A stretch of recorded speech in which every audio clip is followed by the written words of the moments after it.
네, 우리 하나님 말씀 로마서 12장 3절 말씀입니다.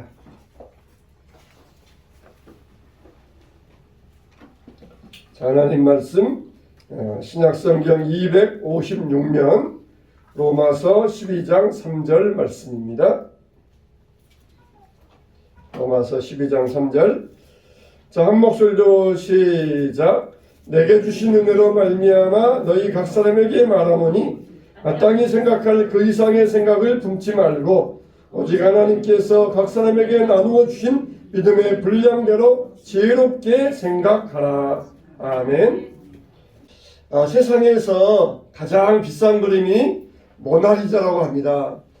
모나리자, 이 그림은 약 우리 돈으로 1조 2천억 원의 액수가 그렇게 간다고 합니다. 근데 실제로는 그 루브르 박물관의 관장의 이야기를 들어보면은 실제로는 이 관람 수입 등으로 하여서 1년에 그 효과가 40조 원이 있다고 합니다. 이렇게 모나리자라고 하는 그림, 세상적으로 가장 비싼 그림으로 여겨져 있고 사람들이 좋은 그림이라고 여겨지는데 사실 미술 전문가들이 볼 때에는 그렇게 모나리자라고 하는 그림이 세계에서 최고라고 여길 만한 그림은 아니다. 그렇게 이야기를 합니다. 그런데 이 모나리자가 그려질 때만 해도 별로 세상에서는 알려지지 않았고 사람들이 또 별로 그렇게 높게 가치를 치지 않았는데 이 모나리자가 유명세를 타게 된 것은 1911년도에 도둑들에 의하여서 도난당할 때부터 이 모나리자가 유명세를 탔다고 합니다.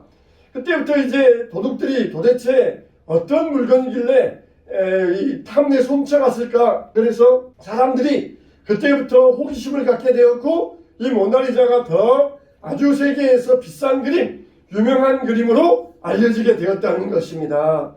자, 우리가 이걸 보면은 참 세상에서 가장 성공하고 가장 높아지고 가장 가치 있게 되고 이런 걸 보면은 사람들 하는 말로 소위 운이 따라와야 된다. 운이 있어야 된다. 그런 말들을 합니다. 세상에서 성공한 사람들도 또 세상에서 출세한 사람들도 운이라고 이야기를 합니다. 우리는 이걸 뭐라고 합니까? 은혜라고 이야기를 합니다. 하나님의 은혜라고 이야기를 합니다. 그래서 모든 것이 하나님의 은혜라고 할 수가 있어요. 우리가 살아가는 것도 하나님의 은혜이고 우리가 구원받은 것도 하나님의 은혜이고 또 우리가 이렇게 호흡하는 것도 하나님의 은혜이고 또 우리가 예수님 믿는 것도 하나님 의지하고 사는 것도 하나님의 은혜라고 할 수 있습니다.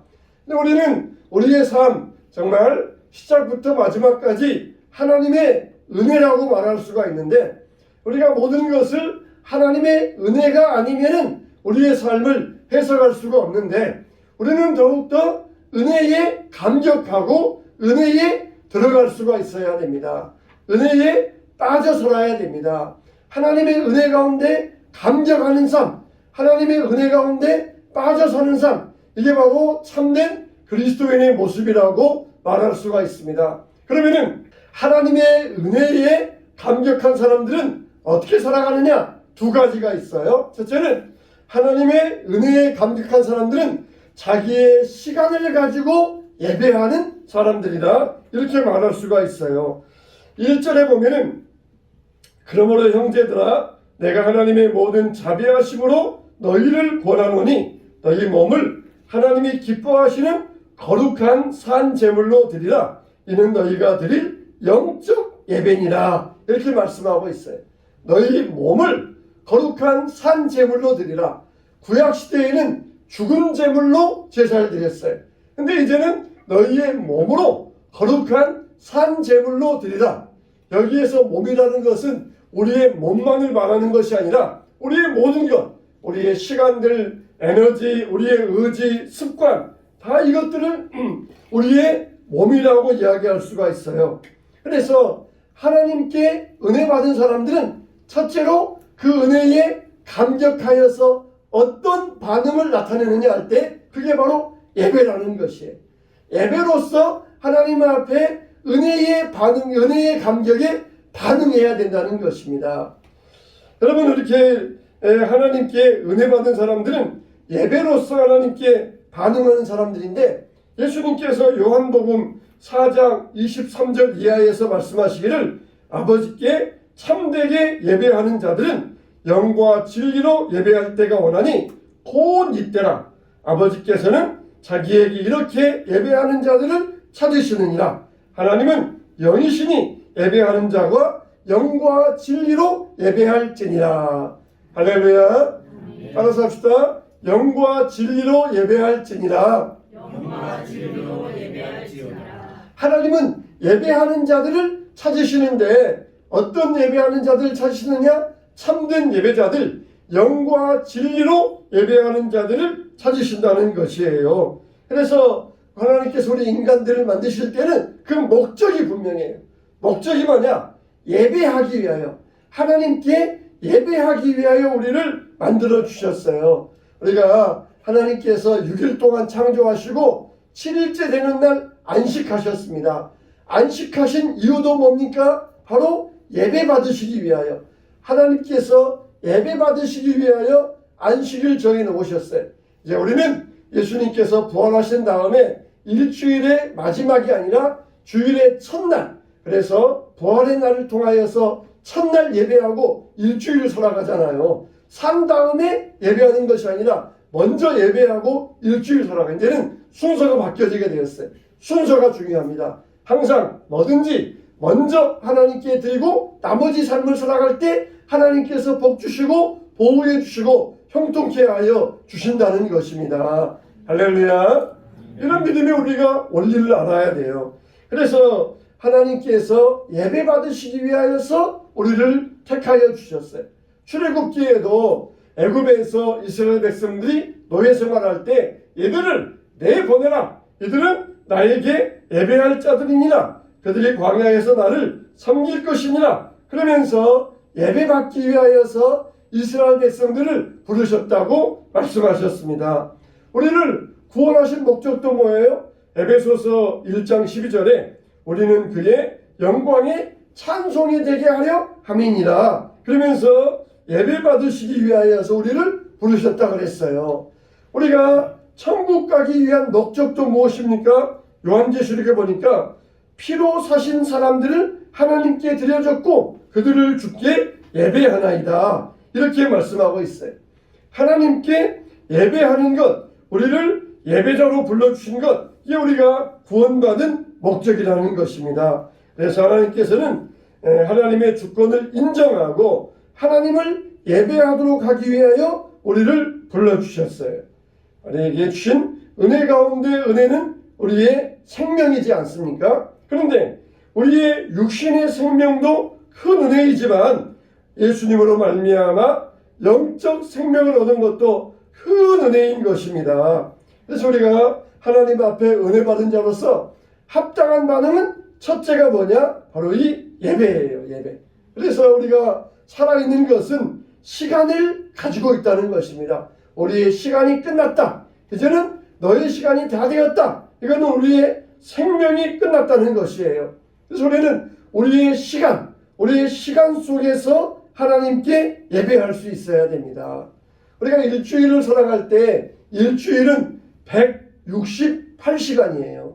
그런데 우리가 그 중에 1시간을 예배를 드리지 않습니까? 주일 예배로 1시간을 드리지 않습니까? 만일 우리가 새벽 기도 드리고 주일 예배 드리고 저녁 예배 드리고 그러면 7시간 정도를 예배하는 것이에요. 그래도 약 4.2%밖에 안 됩니다. 그러니까 시간의 11조도 안 되는 이런 작은 시간으로 살아가고 있는데 하나님은 어떻습니까? 우리의 시간을 들여서 우리의 모든 전체가 우리의 삶이 하나님 앞에 예배가 되기를 원하신다는 것입니다. 그래서 우리가 하나님 앞에서 은혜 받은 자의 감격의 삶은 바로 이 예배자로 살아가는 것이에요. 예배자로 살아가는 것이에요.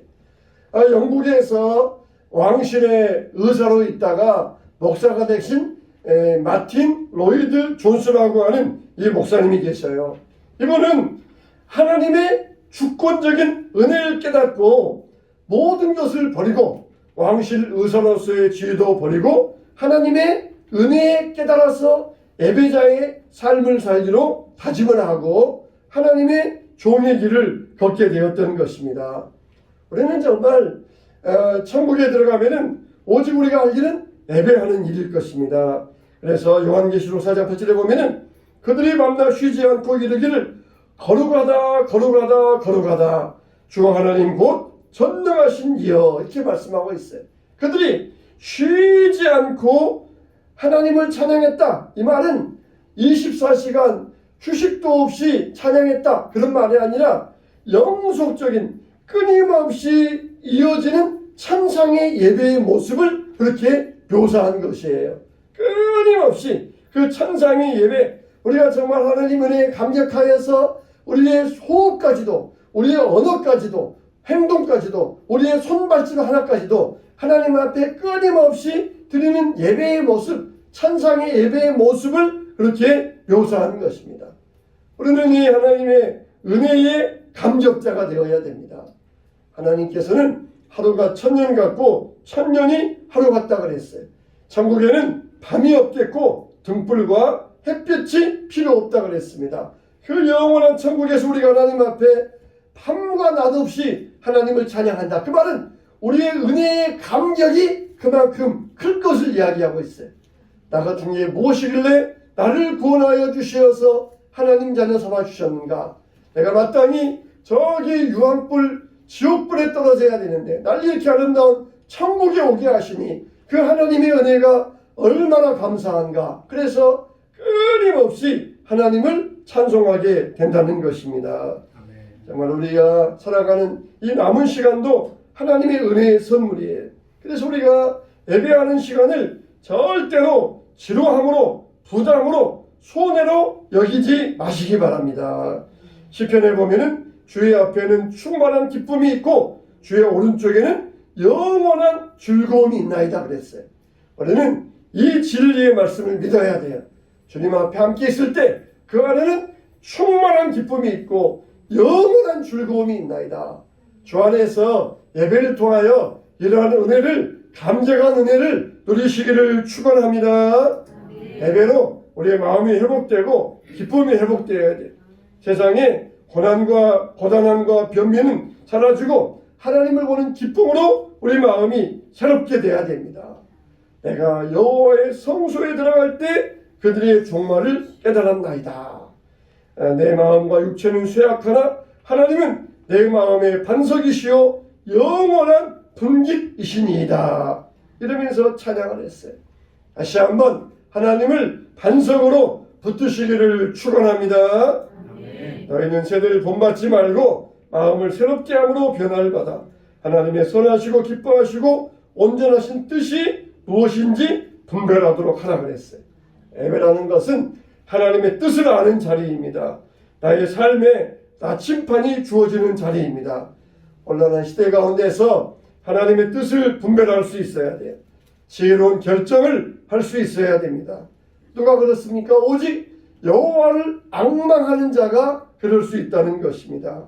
그래서 예배는 지친 심령들에게 새 힘이 공급되는 영적인 재충전의 시간입니다. 세상을 이길 수 있는 능력과 담대함을 얻는 시간입니다. 너희는 때를 따라 돕는 은혜를 따라 하나님의 은혜의 보좌 앞에 담대히 나아갈 것이니라 말씀하셨어요. 내가 하나님의 은혜의 보좌 앞에 담대히 나아가 서게 되시기를 축원합니다. 두 번째로 이 은혜에 감격한 사람들은 섬김으로 반응하게 되어 있습니다. 자기의 재능을 가지고 섬김으로 반응하게 되어 있어요. 오늘 우리가 읽은 말씀 보면은 내게 주신 은혜로 말미암아 너희 각 사람에게 말하노니 마땅히 생각할 그 이상의 생각을 품지 말고 오직 하나님께서 각 사람에게 나누어 주신 믿음의 분량대로 지혜롭게 생각하라. 자, 여러분, 이 사도 바울은 자신의 능력이 아니라 모든 것이 하나님의 은혜에서 비롯되어졌음을 분명히 알았던 것입니다. 그래서 마땅히 생각을 그 이상의 생각을 품지 말고 그리고 이것을 이 자기 자신을 너무 높게 평가하거나 과대하게 생각하지 말라는 것이에요. 막 자기 자신에 대해서 평가가 높게 평가하면서 더 이상 품을 그 이상의 생각을 품지 말라. 그리고 믿음의 분량을 따라라 그랬어요. 여러분, 믿음에도 분량이 있습니까? 믿음의 분량은 뭡니까? 우리가 구원받아서 믿음으로 천국에 가게 되는데 믿음의 분량, 이 믿음의 분량이라고 하는 것은 하나님이 내게 주신 은사, 또 믿음의 정도, 이런 것들, 이런 이야기들 합니다. 또 내가 가지고 있는 직분, 또 은사와 따른 내 신앙의 역할, 이런 것들을 이야기해요. 내 믿음의 분량, 내가 믿음의 분량을 따라서 은사를 따라서 생활하고 하나님을 섬기는 그 믿음의 내 역할과 내 자격, 내 믿음의 모습들, 이런 것들을 믿음의 분량이라고 말씀하시는 것이에요. 그리고 지혜롭게 생각하라고 말씀하셨습니다. 지혜롭게 생각하라. 내 역할을 정확하게 인식하고 하나님 중심적으로 평가하는 그런 의미가 있는 것이에요.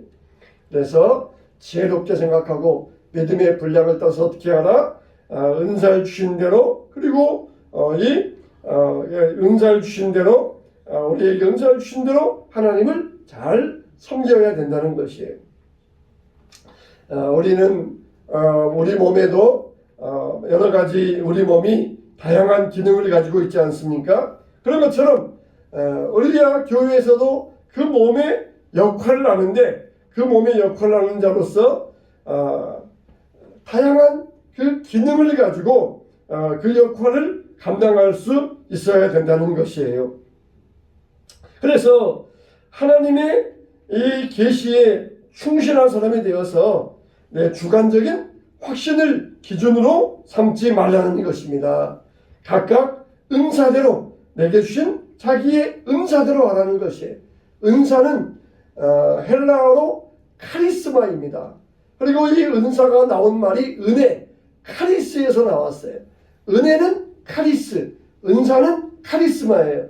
그러니까 이 우리가 받은 은사와 재능도 하나님의 은혜로 우리에게 주어졌다는 것을 말씀하고 있습니다. 그래서 우리는 하나님의 은혜를 따라서 각각 받은 은사의 분량을 따라서 이걸 가지고 우리가 책임지며 소명적인 역할을 감당할 수 있어야 돼요.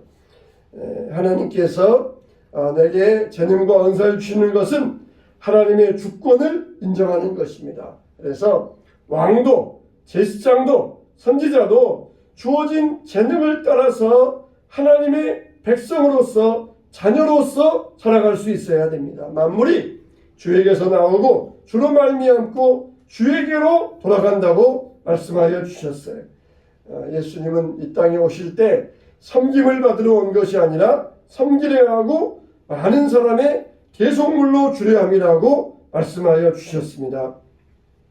이렇게 예수님은 은혜를 따라 사셨어요. 은혜에 감격한 자로서 자기 몸을 섬김의 제물로 드리기 위하여 이 땅에 오셨다는 것입니다. 우리도 은혜 받은 대로 그 은사를 따라서 믿음의 분수대로 성실하고 기쁘게 하나님의 일에 감당하시기를 주님의 이름으로 축원합니다. 그러면 내가 어떻게 이 귀한 일에 쓰임받을 수 있는가?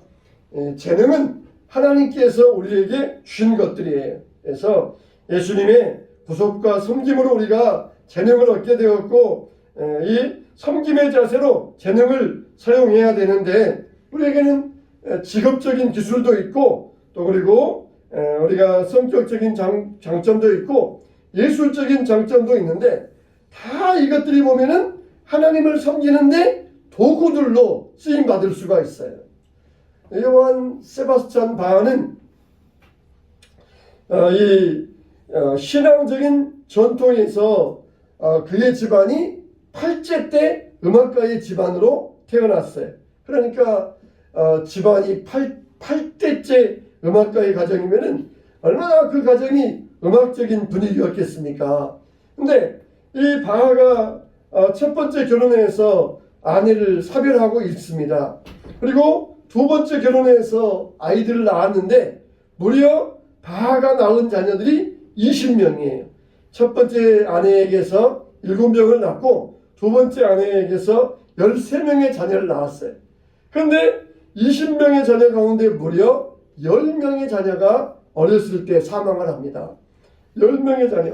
20명 가운데 10명의 자녀를 잃으면서 이 바하의 마음 가운데는 많은 고통이 있었습니다. 나중에 보면은 바하가 이 마태 순환곡이나 이 요한 순환곡 이런 곡을 작곡할 때 거기에 이 순환에 대한 감정을 불어넣을 때 자기가 자녀를 잃은 그 감정이 거기에 들어가 있다. 그렇게 이야기를 합니다. 그래서 이 첫 번째 아내와 사별할 때에는 출장 중에 아내가 세상을 떠나서 아내의 임종도 보지 못하고 나중에 아내의 무덤 앞에 와서 통곡을 하며 울었다고 합니다.